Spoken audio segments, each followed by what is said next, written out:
So, I gotta be real with y'all. This might just be one of the best seasons of Fortnite I think we've ever had. Battle Pass wise, gameplay wise, new location wise, literally everything is nearly perfect. It's almost perfect. It is right borderline perfect. With a couple of minor issues that I don't think are really gonna change anytime soon, but other than that, this season is genuinely the most fun I think I've had on Fortnite since Chapter 2 Season 7. And that is saying a lot. So, without further ado, hey guys, it is Moth here, and I'm talking to you guys about Chapter 4 Season 4 Last Resort. These are going to be my first impressions. I've been playing for around 2 days or so now, and I kind of wanted to give it some time, even though I already knew what I thought of the season. I just want to talk now. I want to ramble. I want to talk. I want to talk about everything. Why I like everything. Why everything's just so good, and why we've definitely needed a season like this in general. So let's just jump straight into it head first. I normally don't really talk about battle passes all too much here on the channel, but I do want to say I actually really do like this pass. Really, the only skins I don't care for are Nolan Chance and Ahsoka. Now, I like Ahsoka as a character, but she feels very tacked on, and I just don't like Nolan Chance's design. Everything else is pretty good. That's all you're really going to hear from me. So, what did we get with this new season? Well, obviously the theme is heisting. More importantly, heisting from Kato Thorn, the tier 100. I guess he's like a big new bad of the season. Like, he's the new antagonist, which is cool. I actually really like his design. He's like a vampire, and I guess he time travels and stuff, and that's why there's a bunch of old mythics back, which is really cool. I'm happy with that. I really like the premise of this and how it could like completely fix the storyline and all that. It really just makes for a more interesting season in general. So we got a bunch of new items. We have a bunch more on the way, of course, as well. We should be seeing one here soon. I do want to talk about that later on in this video, but the items we currently have, we got a couple of new weapons. So we have the Twin Mag Assault Rifle. Twin Mag works so much better as an Assault Rifle than it does an SMG. I'm just going to be real with you guys. I never liked the Twin Mag SMG. This Assault Rifle feels so good. It's a new red dot, and it feels so good to use. Genuinely, pick it up. It is worth your while. We also got the Infiltrator Pump Shotgun. Now, I've seen some mixed opinions on this shotgun. I genuinely think that it's pretty good. I don't really think it outclasses the pump this season, but I think in general it's a pretty fun shotgun to use. I like the animations. The reload animation is great. And the gun model itself is great as well, but in general, I just don't think anything this season is really going to outclass the pump or the sharp tooth, whatever you want to call it, with shotguns and such. And then we got the scoped SMG, and this thing shreds. If you thought that last season was a spray meta, you're going to be scared of this thing. Now, I don't think it's as annoying as you might be thinking. I don't understand how people haven't been shredding me with it. I've played a lot of pubs, fun fact, like a lot of pubs since the season has started, which, I mean, it's surprising to me because I don't normally do that. I normally play bot lobbies and only bot lobbies at the start of a season. And then I eventually play pubs as it goes on. No, I've played mostly public games, actually, since this season has started, which is very rare for me, and I'm happy to report that it's been really fun. I've actually gotten a couple of wins, and that's rare, you know? That's very rare. So, yeah, this season's great. I'm loving this season, obviously. We also got the Rocket Ram, which might just be one of the best items Epic has ever put into the game.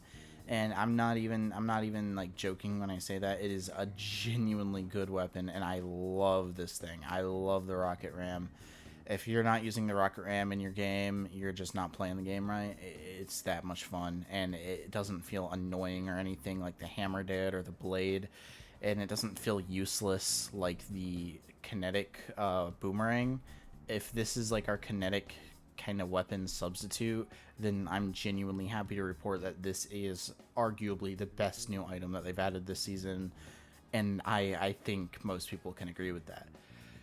So, outside of the new guns, we got a bunch of older weapons returning. So we got a bunch of older mythics, so people will recognize some of these. Specifically the Midas drum gun. I feel like this is kind of the one that a lot of people are really looking forward to, and I was looking forward to as well.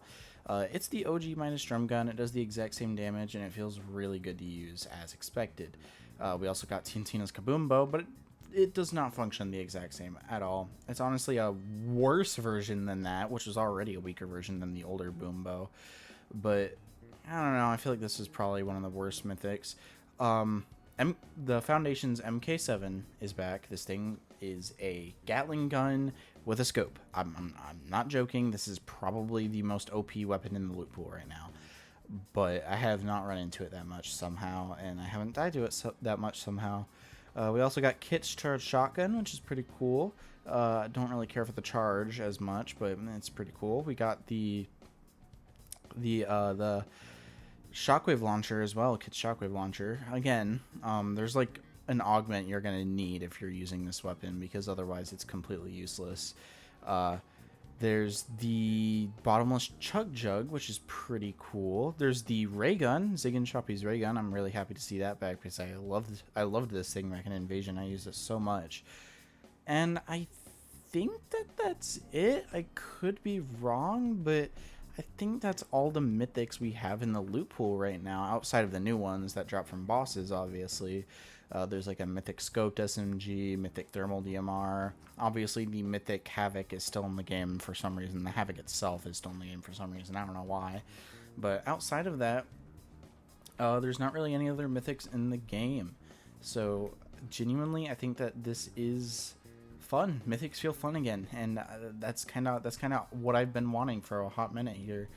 Is for mythics to actually feel like special again, you know, like the whole heist thing. It gets really exciting too, and this is a great transition into talking about the POIs. So we got 3 new POIs. We got Relentless Retreat, Sanguine Suites, and Eclipsed Estate. Now, if you ask me, the best one out of these 3 is Eclipsed Estates, obviously, because Kato Thorn spawns there, he has his Mythic SMG, and the layout itself is a lot easier to navigate than the other 2, at least for me personally. It does go down very deep, though, so I can understand why you'd get that a little confused. I've heard a couple of my teammates, whenever we're playing, go, "How the fuck did you get down there?" or some shit like that, and I'm just like, there's stairs. There's stairs right here. But, yeah, no, that's genuinely the most fun POI I think I've landed at. I've hot dropped there several times today and yesterday, and it's just so much fun. It's just so much fun. I've dropped it the other 2 as well, multiple times. The mythics that drop from the bosses there aren't as good, but that's fine when you're getting the mythics from the vault, so it kind of cancels it out. Although sometimes you get like really crap ones in the vault, like the Boom Bow or the Chug Jug.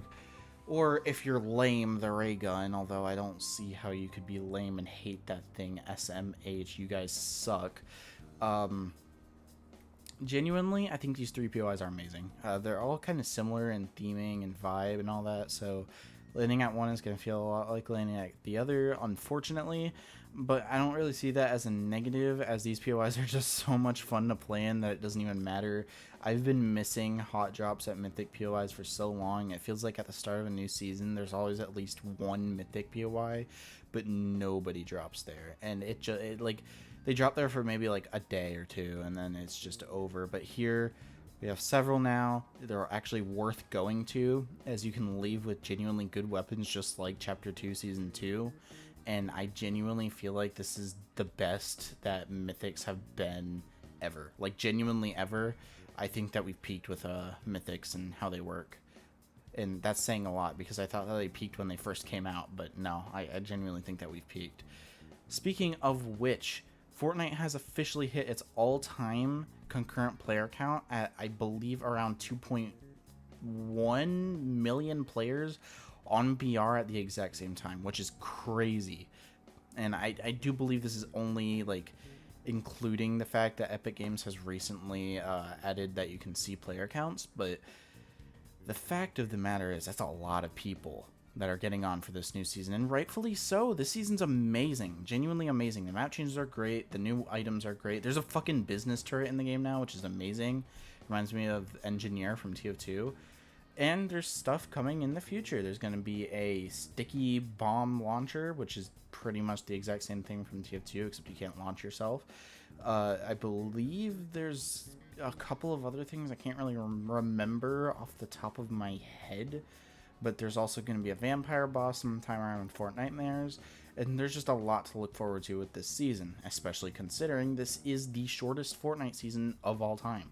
At least currently. Next season is set to only be around a month, and we're going to talk about that when we talk about that. But genuinely speaking, this might be contender for my new favorite season of all time. It depends, but that's just what my first impressions are telling me. I'm loving the pass, I'm loving the gameplay, and I'm just loving everything about this season. It's that good. Like, I genuinely think Fortnite's peaked again, and it's crazy to me that that's even the case. I'm loving everything about this season, which is crazy because, I mean, I was kind of a defender for last season, but I still consider it to be very mid. I don't really think it was the best, but I still don't think it was the worst. It was definitely heavy low tier, but, like, the biggest issue with this season, honestly, is the jungle. I don't like fighting there.